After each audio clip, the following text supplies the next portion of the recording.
김종배 시선 집중. 여러분 안녕하십니까, 김종배입니다. 민생회복 소비 쿠폰이 전 국민에게 지급된 지 한 달이 조금 넘었는데요. 한국신용데이터가 지난 4주간의 전국 소상공인 매출 데이터를 분석을 했다고 합니다. 그 결과 자기 만족형 소비가 활발히 늘었다고 하는데요. 어떤 내용인지 오늘 토닥토담에서 자세히 알아보겠습니다. 8월 30일 토요일 김종배의 시선집중, 광고 듣고 시작합니다.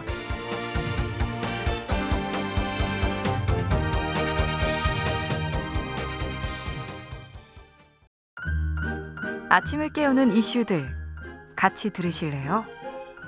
사람 냄새 나는 우리들의 이야기 토닥토담. 네, 오늘 함께할 세 분 소개해드리겠습니다. 장윤미 변호사 모셨고요. 어서 오세요. 네, 안녕하세요. 네, 오늘은 특별한 손님 두 분을 모셨는데요. 자, 먼저 이수진 서울대 소비트렌드 분석센터 연구위원 모셨습니다. 어서 오세요. 네, 안녕하세요. 네, 그리고 한국신용데이터의 최경민 데이터 사업팀장 모셨습니다. 어서 오세요. 네, 안녕하세요. 네, 오늘 좀 정밀 분석할 시간을 좀 가지려고 하는데 두 분의 깨알 같은 분석 부탁드리고요. 우리 이 얘기부터 좀 한번 해보죠. 일단 15만 원 소비 쿠폰은 전 국민에게 지급되지 않았습니까? 그렇죠. 저도 받았고 여러분들도 받으셨습니다. 다 쓰셨나요? 저는 오늘 방송 준비하면서 봤더니 먹는 거에 다 썼더라고요. 굉장히 짧은 시간에.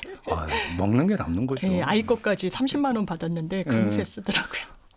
아이가 뭐라고 안 하던가요? 내 걸 왜 쓰냐? 아직은 어려서 그런데 제 선배만 해도 아이가 한 고등학생 정도 되면 15만 원은 내 몫이니까 현금으로 달라 이렇게 요구한다고 그러더라고요. 뉴스 많이 나왔더라고요. 네. 내 걸 왜 엄마가 써? 막 이러면서. 그러니까요. 네, 그죠? 우리 연구위원님은 어떻게 쓰셨습니까? 저는 아무래도 이제 소비 트렌드를 분석하다 보니 네. 좀 잘 쓰고 싶더라고요. 오. 그래서 요즘 커뮤니티나 SNS에 어떻게 하면 효율적으로 잘 쓸 수 있을지에 대해서 뭐 공유 엄청 돼 있거든요. 그런 것도 있어요? 네. 그래서 아직 5만 원 남아 있습니다.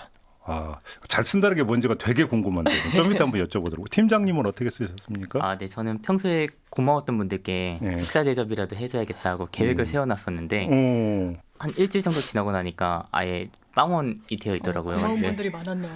네, 그래서 실제로 계획은 했지만 그냥 이래저래 밥 먹고 맛있는데 다 썼습니다. 그렇죠. 먹는 게 남는 거예요. 먹는 게. 저도 먹는데 다 썼고. 금방 다 썼거든요. 알겠습니다. 오늘 주제와 관련된 오디오 듣고 본격적으로 한번 얘기 나눠보죠. 13개월 아기를 안고 있는 엄마는 저녁 반찬거리와 아기 이유식에 쓸 질 좋은 한우를 사러 나왔습니다. 아무래도 민생 쿠폰을 받아서 쓰니까 부담은 덜한 것 같아요. 근처 생선 가게도 바빠졌습니다. 하루 200명이던 손님이 250명으로 늘었고 비싸서 못 먹던 게장도 잘 나갑니다. 민생 쿠폰 나오니까 한번 먹어보자. 약간 이런 느낌으로 알게장 같은 게 35,000원인데도 잘 가져갔어요. 손님들 씀씀이는 눈에 띄게 커졌습니다. 참기름 한 병 사갈 것도 뭐 두세 병씩 사가시거나 1인당 쓰시는 비용이 좀 많이 올라간 것 같아요. 바로 옆 미용실에도 쿠폰 손님이 끊이지 않습니다. 비싼 파마 손님도 늘었습니다.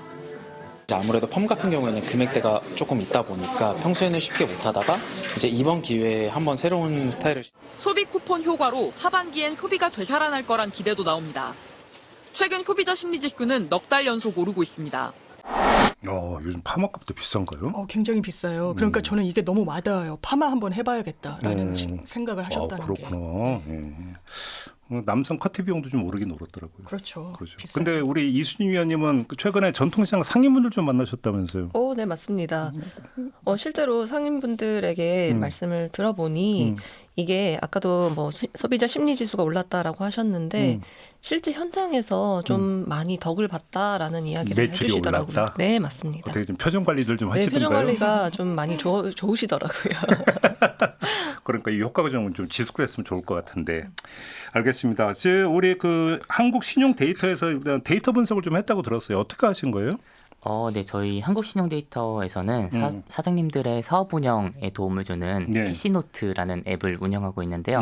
그 캐시노트 앱에 등록되어 있는 사장님의 수가 200만입니다. 근데 그 중에서 저희가 이번에 전체 데이터를 갖고 있는 한 40만 사업장을 뽑아서 그 지역별로 혹은 업종별로 이번에 민생 쿠폰 이 어떻게 사용되었는지를 분석하기 위해서 잘게 쪼개서 좀 안전하게 통계 처리해서 분석했습니다. 잘게 쪼개서. 네. 그럼 우리도 잘게 쪼개서 얘기를 해야겠네. 궁금해요. 그렇습니다. 그러면 일단 저희가 조금 전에 얘기하면서 그랬잖아요. 바로 썼다고. 네. 그러니까 소비 기간 언제 썼는지 이것도 한번 좀 말씀해 주시겠어요?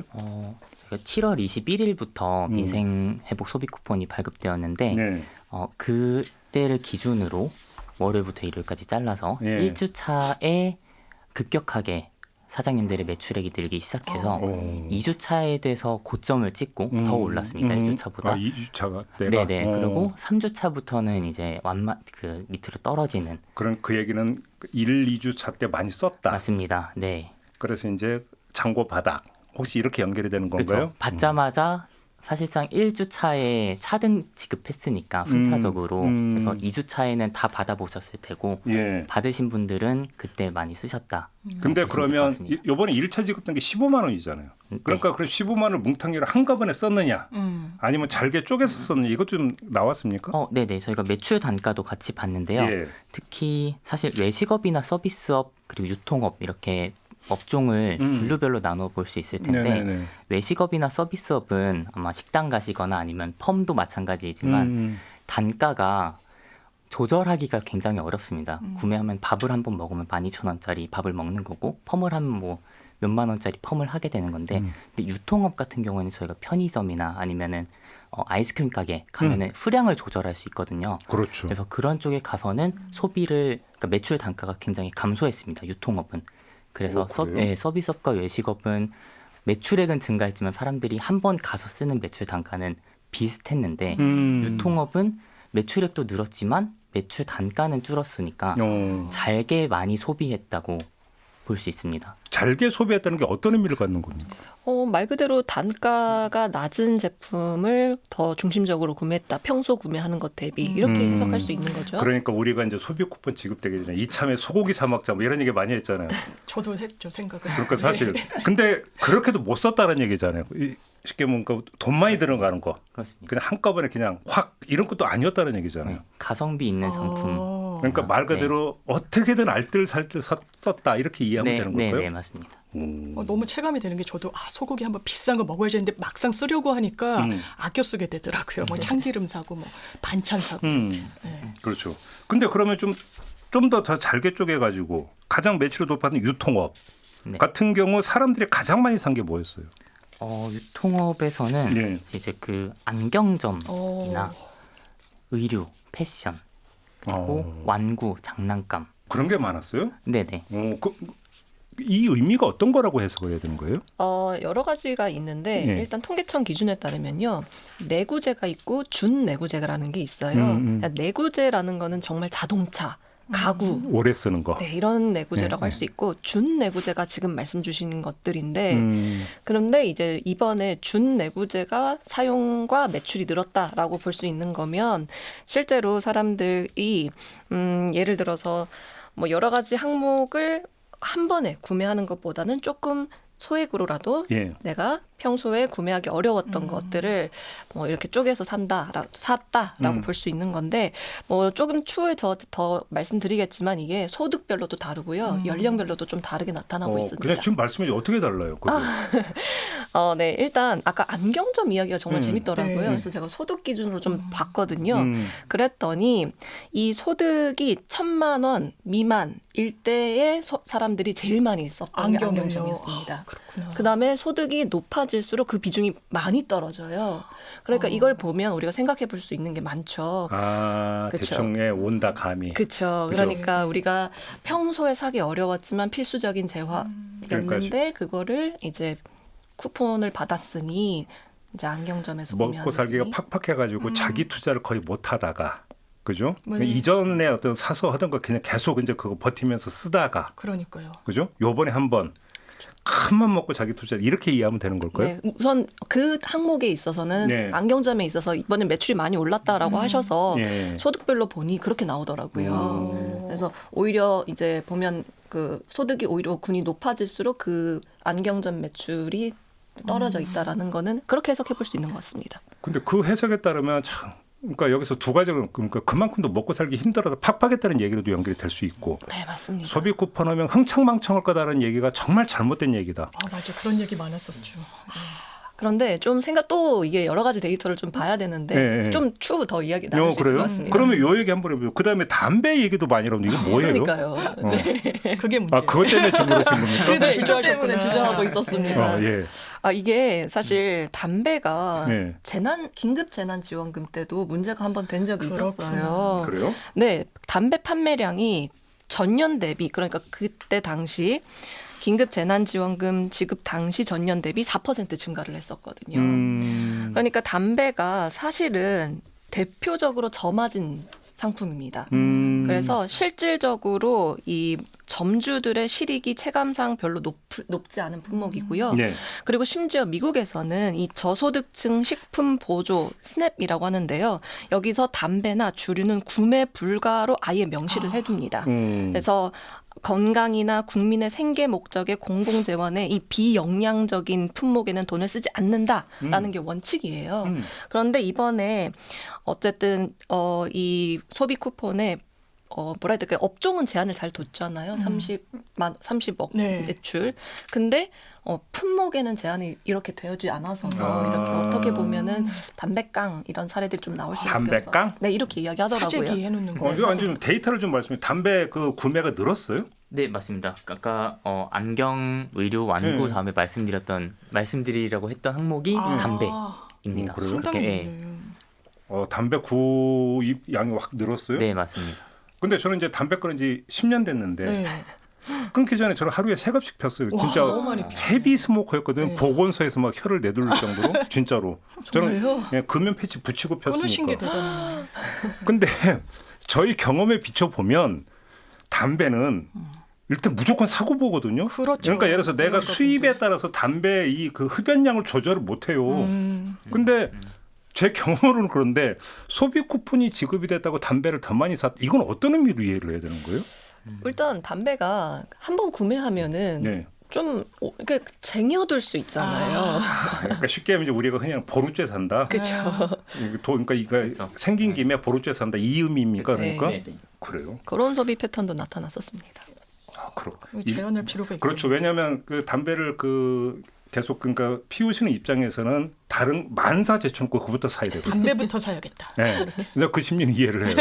그러니까 만사 제쳐놓고 이거부터 사고 보자. 이 심리구나 그러니까. 그리고 이게 흥미로운 게 저희가 일반적으로 편의점이나 마트에서 판매하고 있는 담배뿐만 아니라 네. 저희가 봤던 거는 업종별로 봤을 때도 담배나 전자담배를 판매하는 전문점 있지 요즘 않습니까? 많죠. 네, 예. 그 업종이 굉장히 상위권에 위치하고 있는 거라서 연초형 담배가 아니더라도 예. 네, 전담. 네, 맞습니다. 전자담배도. 갑자기 또 이렇게 이런 것도 아까 그래서 그 위원님이 유보를 하신 이유가 거기에 있는 거군요. 담배 때문에. 그죠? 전방위적으로 평가를 해봐야 합니다. 그럼 식당 같은 경우는 어땠어요? 주로 메뉴 이런 것도 잡혔습니까? 혹시 데이터 분석에? 네, 맞습니다. 어떤 거였는데? 식당을 업종 기준으로 봤을 때는 하나씩 보내면 피자, 라멘, 그리고 초밥, 만두, 꽈배기, 와. 이탈리아 요리, 베이커리, 생과일 주스 이런 식이고요. 근데 저희는 이거를 잠깐 이거 어떻게 흐름이 이게 맥락이 있는 건가요? 이 메뉴에? 무맥락인가? 어떻게 보세요? 네, 그래서 이거를 좀 카테고리화 해봤어요.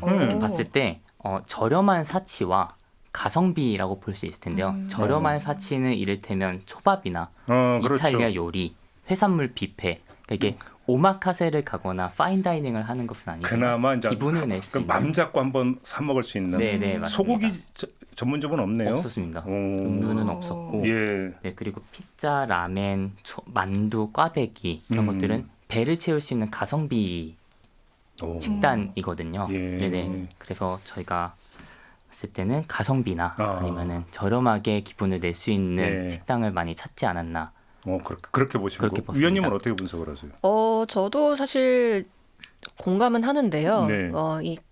첫 번째로 이 가성비 메뉴가 이렇게 증가한 이유가 물론 우리가 큰 지출은 부담이 되고 어떻게 보면 좀 상대적으로 저렴해서 뭐 기분 전환 효과를 쉽게 얻을 수 있는 제품이나 뭐 음식에 대해서 구매하는 거는 공감은 하는데요. 근데 여기 약간 뒷배경도 생각을 해볼 필요가 어떤 있는 게 프로모션이 굉장히 많았어요.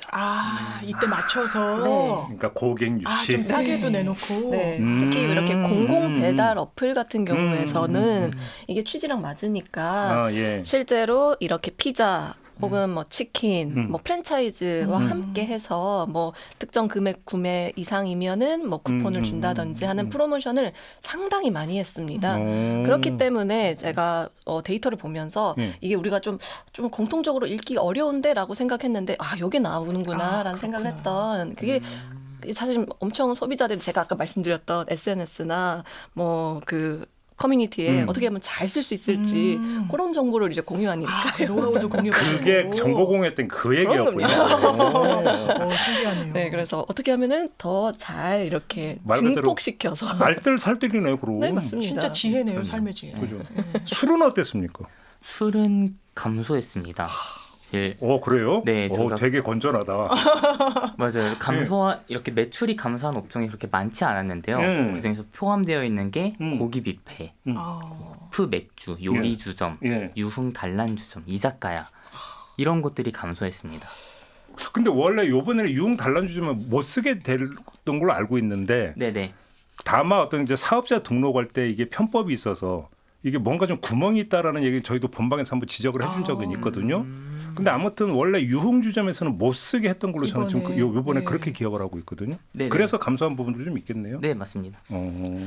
그런데 좀 첨언을 드리자면 사실 좀 트렌드가 요즘 술 매출 자체가 좀 줄고 있어요. 회식이 많이 줄었어요. 네, 요즘에 좀 많이 줄고 있습니다. 실제로 뭐 주류 시장 트렌드 보고서 이런 데 보면은 주류 출고량이 뭐 이렇게 매년 좀 감소하고 있습니다. 맥주, 소주 할 것 없이. 그래요? 그렇습니다. 아니 그래서 주변에 애주가들이 회식 늦게까지 하고 싶은데 식당이 문을 닫아서 아주 애로점이 많다는 고충을 또 토로하기도 요즘 합니다. 저기 회식하자고 하면 눈치 보여요. 약간 눈치 보이기도 하고. 그래서 좋은 면도 없지 않아 있긴 한데 돈 안 써서. 근데 눈치 보여요 진짜로. 문화가 완전히 바뀌었어요. 특히 코로나 거치면서. 진짜 그런 것 같아요. 분기점. 그죠? 네, 맞습니다. 이거는 어떻습니까? 의료 서비스 쪽이 상승했다라는 얘기를 들었는데 맞아요? 네, 맞습니다. 특히 저희 데이터로 확인해 봤을 때에는 이제 서비스업으로 분류가 되는데요. 비뇨기과나 가정의학과, 안과, 성형외과가 의료 업종에서는 상위권에 있었습니다. 위원님 어떻게 해서 그랬어요, 이 현상을? 이것도 저는 사실 트렌드를 연구하는 사람으로서 사실 이럴 수밖에 없다고 생각을 했던 게 그게 뭐 예를 들어서 저희가 트렌드 분석을 할 때 언급량을 굉장히 많이 보거든요. 그래서 최근 상반기에 가장 핵심적인 키워드 하나를 꼽으라면 저속노화. 맞아요. 저 주변에도 관심 엄청 가지시더라고요. 그 전문가께서 지금 저희 MBC 진행을 하고 계세요. 정말요? 저속노화. 네, 아무튼 네. 그래서 실제로 저속노화와 관련된 언급량이 지난해 대비 뭐 1000% 이렇게 증가했다라는 이야기가 나오는 것은 사실 거의 엄청나게 뜨거운 관심이 나고 있는 거고, 그리고 실제로 이제 통계청의 가계지출 조사를 보더라도 보건 항목이 전년 동기 대비 뭐 2%씩 증가한다든지, 그다음에 기타 상품 및 서비스 항목도 증가한다든지, 실제 소비자 지출도 그렇게 늘었다라는 거는 굉장한 트렌드고요. 그다음에 이게 사실 좀 한번 생각해 볼 수 있는 게, 원래 우리 사람들은 건강 중요하게 생각하는 거 아닌가? 그렇잖아요. 웰빙 이런 말 많이 했었고요. 네, 그게 너무 장기적인 트렌드 아닌가라고 생각하실 수 있는데, 근데 최근에 이게 저희가 굉장히 트렌드다라고 생각하는 지점이 뭐냐면요. 이 저속노화나 헬스나 건강에 대해서 가장 관심 있는 세대가 20대? 맞아요. 의외네요. 20대가 저속노화에 관심을 갖는 거예요? 왜요? 젊을 때 잘해보자 이런 느낌인가? 그런 거예요? 네, 실제 미리 대비? 2030 세대들이요. 정말 이 시장에 큰 손입니다. 저는 지금 혹시 이게 고령화 현상의 반영이 이렇게 질문을 드리려고 했는데 그게 아니라는 건가요? 꼭 그렇지는 않은데 그분들도 매출에서 차지하는 비중이 큰데요. 뭐 예를 들어서 어느 정도인지 좀 말씀드려보면 MZ세대라고 하죠. 밀레니얼 세대, G세대들이 전체 인구의 한 3분의 1 정도 차지한다라고 보는데, 웰리스 소비에서 41%를 차지하거든요. 근데 이거를 60대 이상 소비자가 전체 인구의 35%인데 이들이 웰니스 소비 비중은 28%입니다. 어머, 젊은 세대가 더 소비를 많이 하네요. 건강 관련해서. 네, 이거는 맥킨지의 연구 결과에 따른 건데요. 그렇기 때문에 이 젊은 세대일수록 자기 관리와 건강과 저속 노화에 대한 관심이 정말 뜨겁다. 그래서 이건 좀 예전과 달라진 트렌드다라고 저희가 보는 이유 중에 하나입니다. 옛날에 속설에 이런 말이 있었거든요. 그러니까 상대적으로 또 저소득층이 밀집되어 있는 지역이 있고 고소득층이 밀집되어 있는 지역이 있다면 특색이 나타나는 게 저소득층 밀집 지역에서는 약국이 많고 고소득층 밀집 지역에서는 병원이 많다. 왜 그러냐면 소득이 낮을수록 병원을 가기보다는 그냥 일단 약으로 맞고 그렇죠, 보자. 비싸니까. 이런 부분이 있기 때문에 이렇다라는 옛날 얘기예요. 속설. 근데 지금은 그런 것도 그럼 아닐 수 있겠네요. 세대별로 차이가 나네요. 네, 뭐 사실 소득별로도 차이가 있지만 이 세대별로 차이가 나는 거는 정말 좀 특이한 현상 중에 하나인 이거는 거죠. 그러니까 소득별이 아니라 세대별이 되는 거예요. 네, 그렇습니다. 재미난 현상인데요. 그렇죠. 그럼 이것도 일종의 자기 투자의 개념으로 좀 그 맥락에서도 이해할 네, 수 있겠네요. 그런 맥락에서 말씀드리고 싶었던 부분입니다. 그렇죠. 아까 뭐 안경이라든지 옷이라든지 이런 것도 구매가 늘었다는 거나 지금 이거 같은 경우도 결국은 자기 투자라고 하는 차원에서 어떤 접근했던 이 부분들이 좀 두드러지게 좀 나타난다. 이렇게 봐야 되겠네요. 특성이 좀 잡히네요. 이렇게 놓고 보면. 그러니까요. 다 트렌드가 딱딱 보이네요. 그러니까요. 재미난 현상이네요. 알겠습니다. 일단 좀 짚을 게 좀 상당히 많은데 일단 여기서 잠깐 스톱하고 잠시 전하는 말씀 듣고 2부로 이어가겠습니다.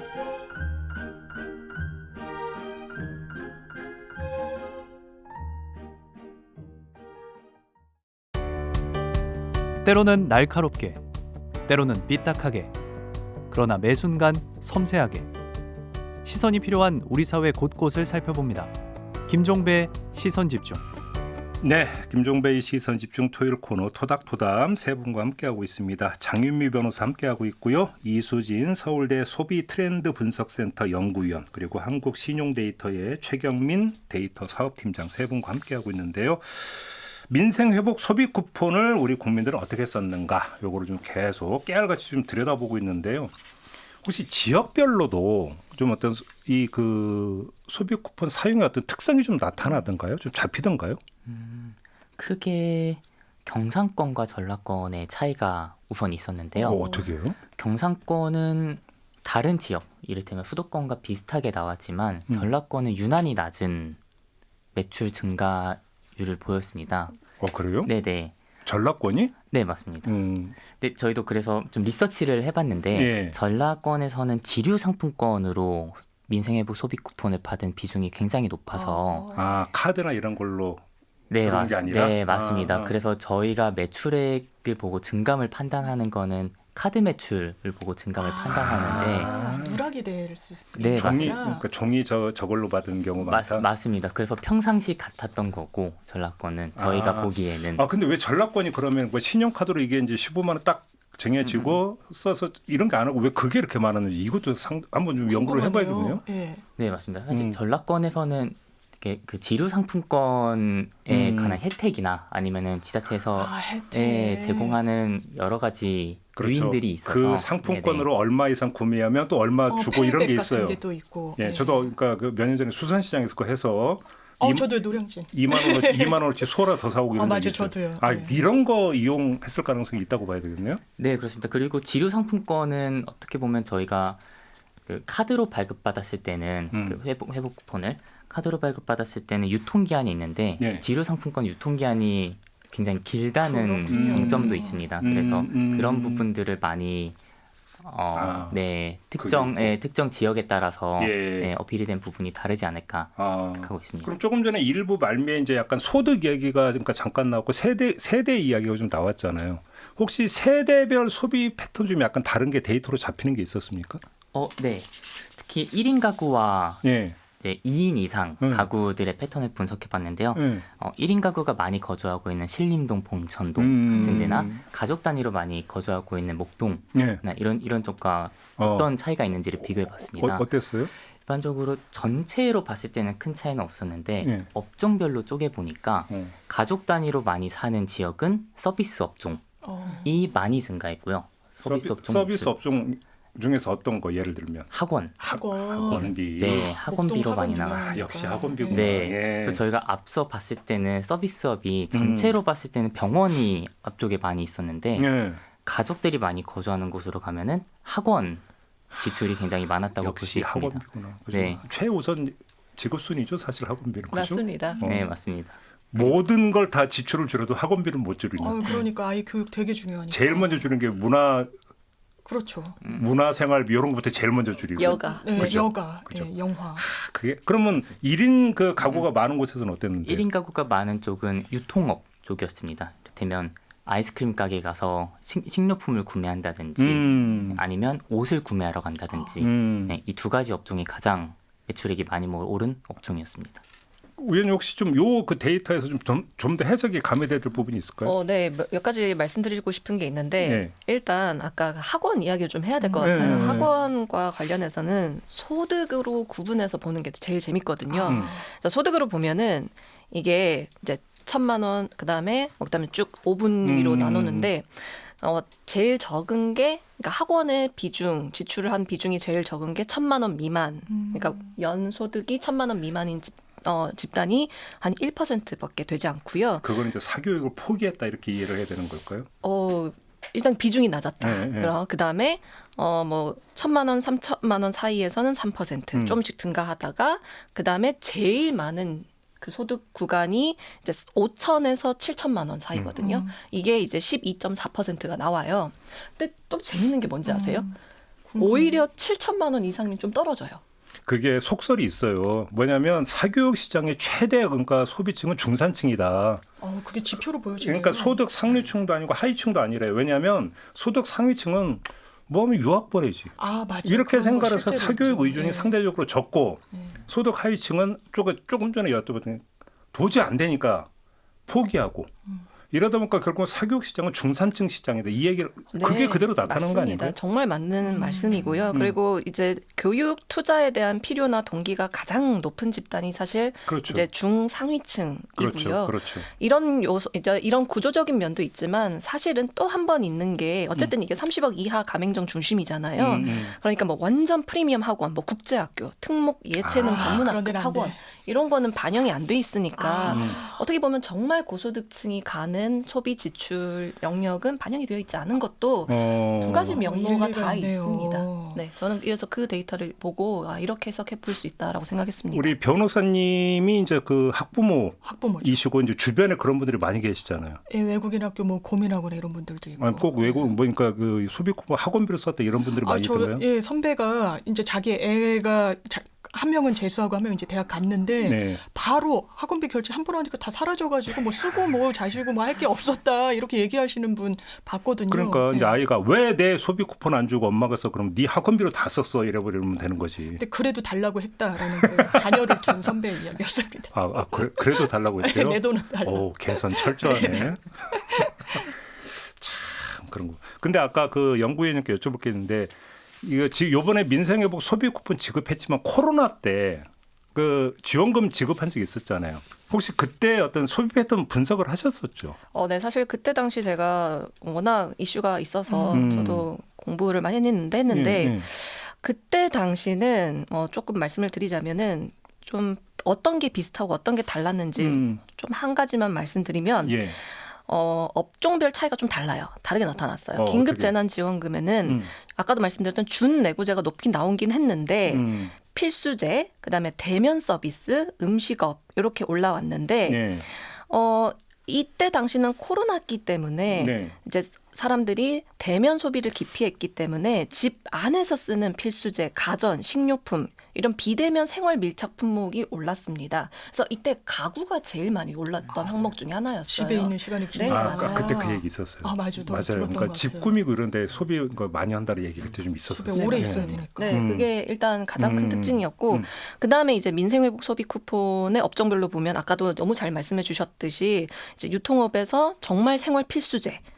편의점 요런 게 훨씬 많이 올라왔다라는 거는 확실히 좀 우리가 정말 소비 절벽 수준이었거든요. 거기서 좀 회복하기 위한 방법, 고육 지책의 소비자들의 선택이었다고 생각하고 그다음에 좀 또 다른 특징적인 면은 좀 트렌드가 반영이 됐구나라고 생각했던 게 서비스 업종. 그러니까 의류, 의료, 미용, 피부, 네일 이런 자기관리형 서비스가 그때보다 월등히 많이 높았다라는 것도 이제 좀 뭐라 해야 될까요?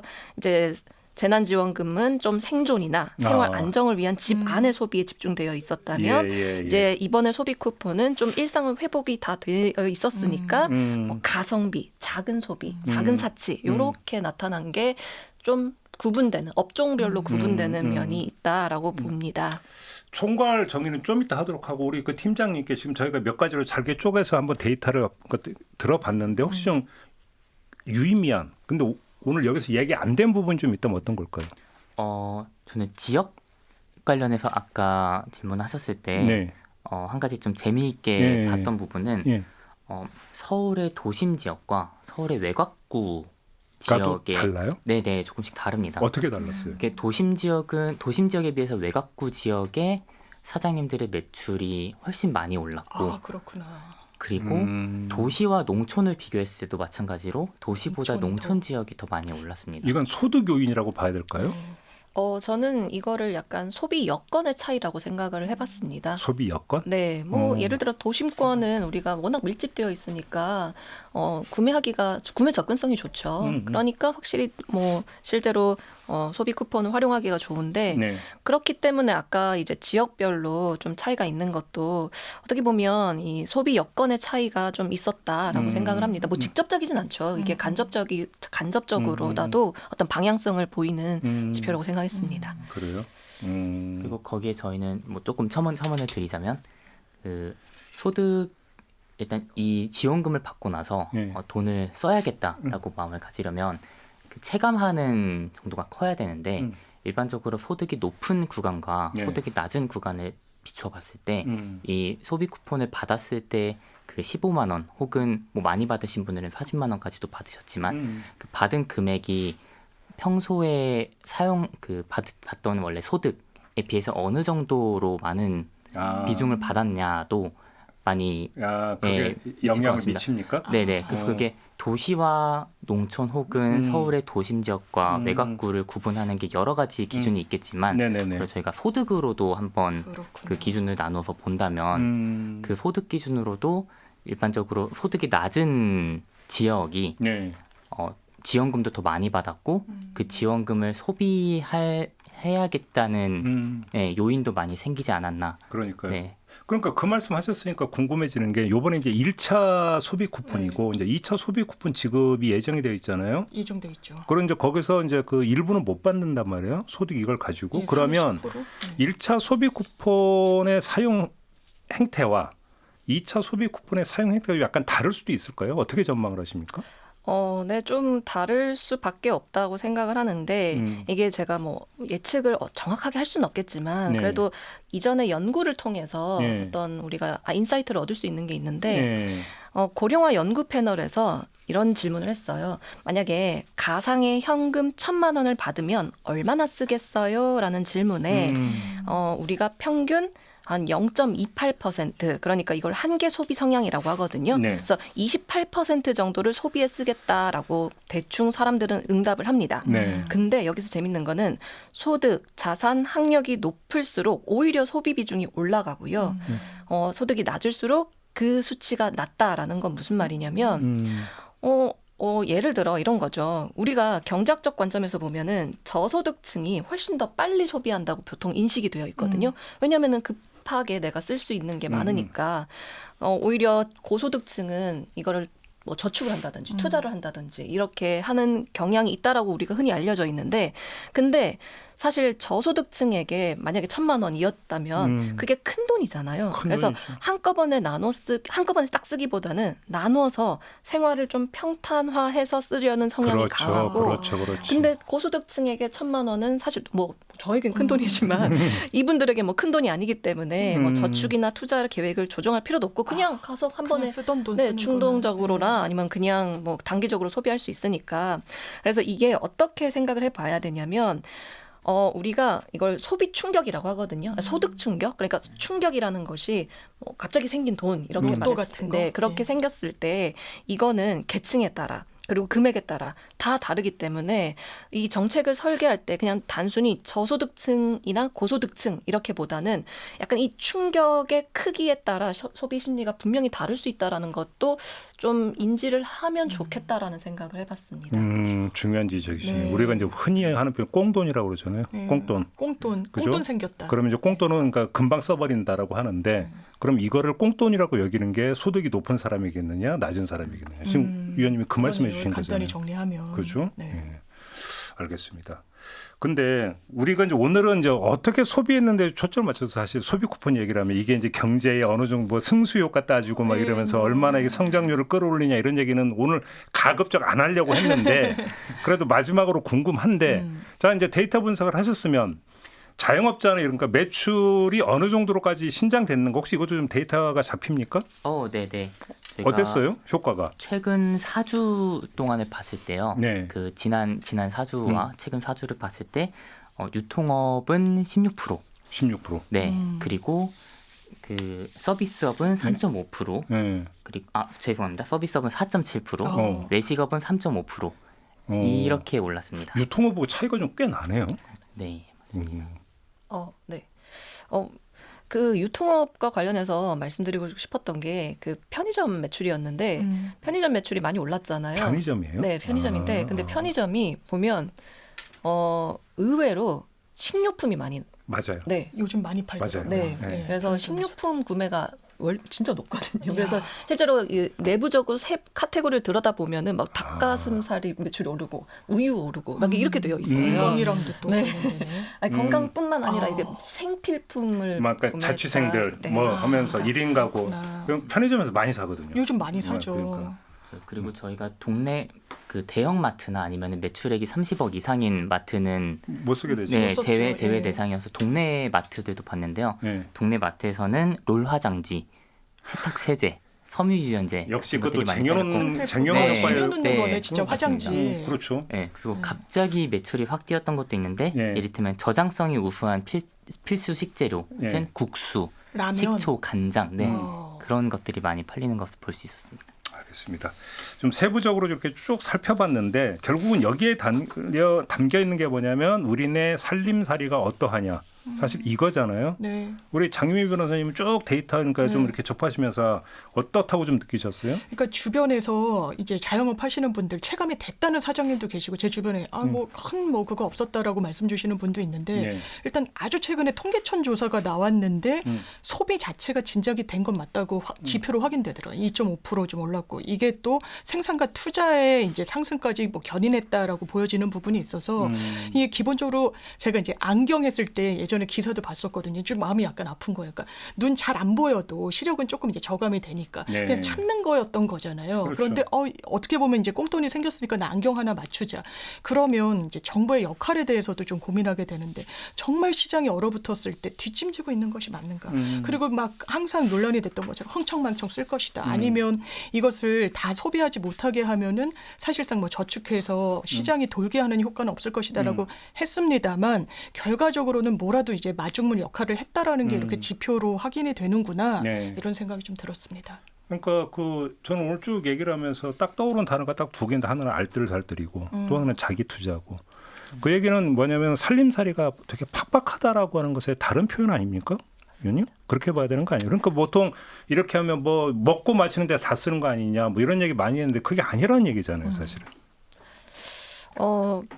그리고 실제로 이거를 뭐 전반적으로 저도 트렌드적인 관점에서 보자면 정말 상반기를 정말 한마디로 그 소비 트렌드 관점에서 정리를 하면 정말 소비 절벽이었다라고 정말 표현할 수 있거든요. 올해 상반기가? 네, 정말 그랬습니다.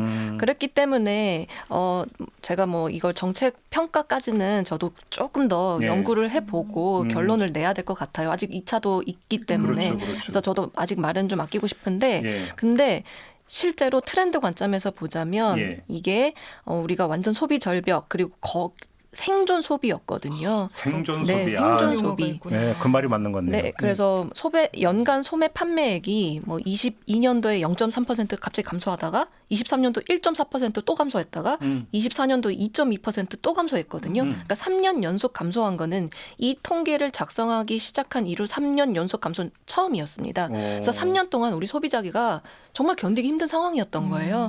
그래서 저는 아무래도 트렌드를 보다 보니 요즘에 또 재밌는 키워드가 하나 있는데 틱톡에서 under consumption이라는 키워드가 있었어요. 그래서 소비를 안 하는 거예요. 그래서 뭐 어떤 거냐면 사람들이 영상에 아주 오래된 화장품 다 깨져 있는데 나 이거 발라 뭐 이렇게 하고요. 뭐 운동화도 나 이거 9년 신었어라고 하면서 올리고요. 샘플 얻어갖고 네. 그거 아껴 쓰고 있다. 근데 이게 진짜 지표가 뭐 틱톡 개수가 제가 어젯밤에만 해도 44,000개가 있었거든요.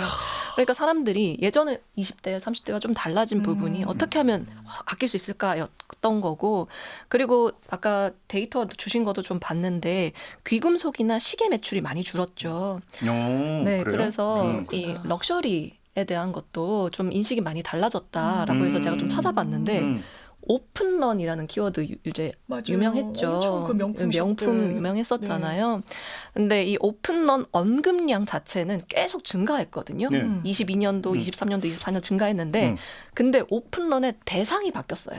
그래서 21년도까지는 아니요. 백화점이나 이런 명품이었어요. 그러니까 오픈런 하면 따라오르는 게 명품이었는데 올해 그러니까 작년은 뭐가 따라왔냐면 다이소.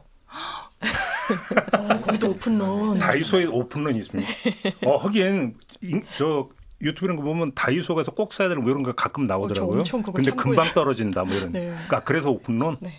그리고 또 반값 통닭 오픈런 뭐 이런 거 있었고요.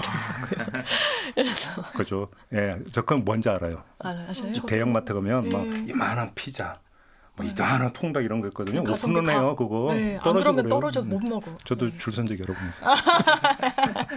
그건 무슨 말인지 알아요.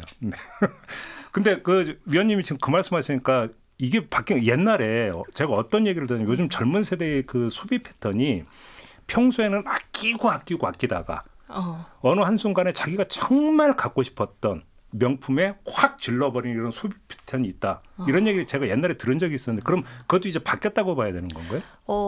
그것도 이제 불가한.